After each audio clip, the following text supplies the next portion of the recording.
नमस्कार, मैं हूं मनमोहन भट्ट। उत्तराखंड में जब भी बात ऑडिट की होती है तो हमेशा फाइनेंशियल ट्रांजैक्शन, अकाउंट्स या इससे संबंधित दूसरी चीजों की तरफ ही ध्यान जाता है। लेकिन जब बात प्राकृतिक आपदाओं की आती है तो ऑडिट की कभी कोई बात नहीं होती। जब कोई बड़ा हादसा, बड़ी दुर्घटना हो जाती है तब कभी ऑडिट की बात नहीं होती। जाहिर सी बात है, उस समय ऑडिट की बात करेंगे तो कई तरीके के सवाल खड़े हो जाएंगे। लेकिन बात अगर फाइनेंशियल ऑडिट की ना हो और सोशल ऑडिट की हो या रिस्पॉन्सिबिलिटी की हो तो शायद ऑडिट के कई दूसरे मतलब भी हमारे सामने आ जाएंगे। यह ऑडिट का जिक्र मैं क्यों कर रहा हूं, क्लिनिकल ऑडिट का क्या मतलब है, इसको समझने की कोशिश हम आज यहां पर कर रहे हैं। उत्तराखंड की एक जानी मानी सामाजिक संस्था है SDC फाउंडेशन। अनूप नौटियाल इस संस्था के प्रमुख हैं। अनूप नौटियाल ने एक स्टडी की उनकी संस्था ने और यह पाया कि अक्टूबर के महीने में ही प्राकृतिक आपदा, बस दुर्घटना, हेलीकॉप्टर क्रैश और ट्रैकर्स के मिसिंग होने के मामले में कुल मिलाकर 74 लोगों की मौत हुई है। अब इन 74 लोगों की मौत का जिम्मेदार या दोषी कौन है, किसको दोषी ठहराया जा सकता है, यह एक बड़ा सवाल सबके मन में आता है। अब प्राकृतिक आपदाओं पर किसी का कोई नियंत्रण नहीं हो सकता, हम सारे लोग जानते हैं। लेकिन अगर कोई दुर्घटना हो जाती है, अगर कोई प्राकृतिक आपदा आ जाती है तो उसके बाद उसको स्वास्थ्य की सेवा कितने समय में मिलती है, यह काफी महत्वपूर्ण है। और जिस स्वास्थ्य केंद्र में उस व्यक्ति को लेकर जाता है जो प्रभावित है, उसे वहां पर क्या सहूलियतें, क्या सुविधाएं मिलती है जिससे उसकी जान बच सकती है, इसके ऑडिट की अब जरूरत महसूस होने लगी है। ऋषिकेश एम्स एक प्रतिष्ठित संस्था है और उसके एक्सपर्ट डॉक्टर्स का मानना है कि अगर एक ऑडिट उत्तराखंड में इस बात को लेकर हो कि जो दुर्घटनाएं हुई, आपदा आई, प्राकृतिक आपदाएं हुई, उसके बाद किस तरीके का रिलीफ उन प्रभावितों को मिला है, तो बहुत सारी तस्वीर साफ हो सकती है।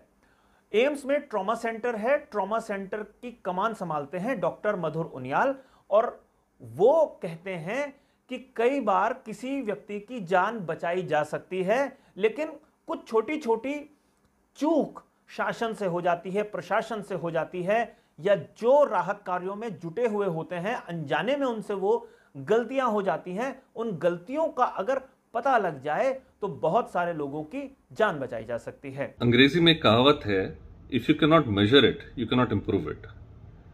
उत्तराखंड के डिजास्टर मैनेजमेंट के लिए इससे उचित कहावत हो नहीं सकती। चाहे आप केदारनाथ डिजास्टर की बात करें, चमोली डिजास्टर की बात करें, या और कोई भी डिजास्टर की बात करें, या कुंभ की बात करें, या चारधाम यात्रा में जितनी डेथ्स हुई हैं उनकी बात करें, तो इन सब में एक कॉमन डिनोमिनेटर है, वो है डेटा डेफिशिएंसी। ऑडिट कभी क्लिनिकली हम लोगों ने इतना डिटेल्ड ऑडिट किया नहीं कभी। एक बेसलाइन मैट्रिक्स हमारे पास नहीं है। अगर बेसलाइन मैट्रिक्स हमारे पास नहीं है तो डेटा ड्रिवन स्ट्रैटेजीज कैसे बनेंगी? अगर बेसलाइन मैट्रिक्स हमारे पास नहीं है तो रिसोर्स एलोकेशन डेटा बेस्ड कैसे होगा? और अगर ये सब नहीं होगा तो हम इंप्रूवमेंट की सोच कैसे सकते हैं? तो आपने सुना कि एम्स के एक्सपर्ट डॉक्टर क्या कहते हैं।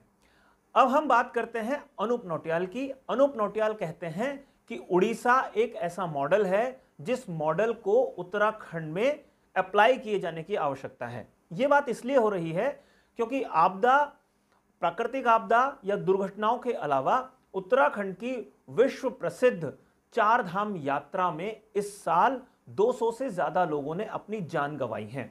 यह बहुत महत्वपूर्ण सवाल है और इस सवाल का जवाब वैसे एम्स ऋषिकेश ने क्लिनिकल ऑडिट की बात कहकर भी किया है और अनूप नौटियाल भी इस बात को काफी जोर देकर कहते हैं कि एक उड़ीसा मॉडल है, उसको अगर अपनाता है उत्तराखंड तो उसकी काफी समस्याएं हल हो सकती हैं और ये जो चौपट हुआ विभाग है आपदा प्रबंधन का, इसको नए सिरे से विकसित किया जा सकता है। अनूप नौटियाल क्या कहते हैं, आप सुनिए। देश के उड़ीसा मॉडल की तरफ उत्तराखंड को देखने की आवश्यकता है।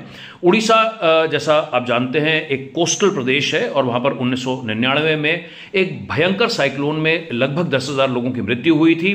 उसके बाद में उड़ीसा ने अपनी कमर कसी और आज जो उड़ीसा के आपदा प्रबंधन के जिस मॉडल को, उड़ीसा मॉडल, पूरे देश में और पूरी दुनिया में जाना जाता है, उसके कुछ प्रमुख पहलुओं का उत्तराखंड को भी अनुसरण करने की आवश्यकता है। उदाहरण के तौर पर किस किस्म से वहां पर अर्ली वार्निंग सिस्टम का इस्तेमाल किया जाता है, किस किस्म से वहां पर टेक्नोलॉजी का उपयोग किया जा रहा है, किस किस्म से जन भागीदारी, तो वाकई में जन भागीदारी जो है, कम्युनिटी जो इन्वॉल्वमेंट है, किस किस्म से वहां पर कैपेसिटी बिल्डिंग करी जा रही है, किस किस्म से वहां पर इंफ्रास्ट्रक्चर बनाया गया है, कैसी वहां पर ट्रेनिंग दी जाती है, और जो पूरे डिसेंट्रलाइज गवर्नेंस की बात होती है, ऐसे तमाम अलग अलग पहलू उड़ीसा मॉडल में है। उड़ीसा एक कोस्टल राज्य है, हमारा एक पर्वतीय राज्य है, उसके बावजूद बहुत सारे वर्किंग प्रोसेसेस को उत्तराखंड जो है वो उड़ीसा से उसे सीख ले सकता है। खैर, एक्सपर्ट की अपनी राय है, लेकिन शासन अपनी तरीके से ही आगे बढ़ता है। अब अगर कई विभागों के एक्सपर्ट अपनी कोई राय दे रहे हैं तो राज्य सरकार को उनके तमाम अधिकारियों को इस बात पर सोचना जरूर चाहिए कि उत्तराखंड में बड़े बड़े हादसे हो रहे हैं, प्राकृतिक आपदाएं आ रही हैं, उनको कम कैसे किया जा सकता है। अगर इसके लिए किसी विशेषज्ञ की सहायता लेनी पड़े तो उसमें उनको संकोच नहीं करना चाहिए। अगर ऐसा करेंगे, सब मिलकर काम करेंगे, तो कई लोगों की जान बचाई जा सकती है। साथियों, अभी के लिए फिलहाल इतना ही। अगली रिपोर्ट में फिर मुलाकात करेंगे, लेकिन जाने से पहले आग्रह जरूर करूंगा, आपको यह रिपोर्ट कैसी लगी हमें जरूर बताइएगा। अपनी टिप्पणियां जरूर कीजिएगा कि आप इस बारे में क्या सोचते हैं, किस तरीके से राहत बेहतर तरीके से पहुंचाई जा सकती है अगर कोई समस्या हो जाए, आपदा आ जाए, या किस तरीके की व्यवस्था और होनी चाहिए जो वर्तमान व्यवस्था से बेहतर हो सकती है। फिलहाल इजाजत दीजिए, नमस्कार।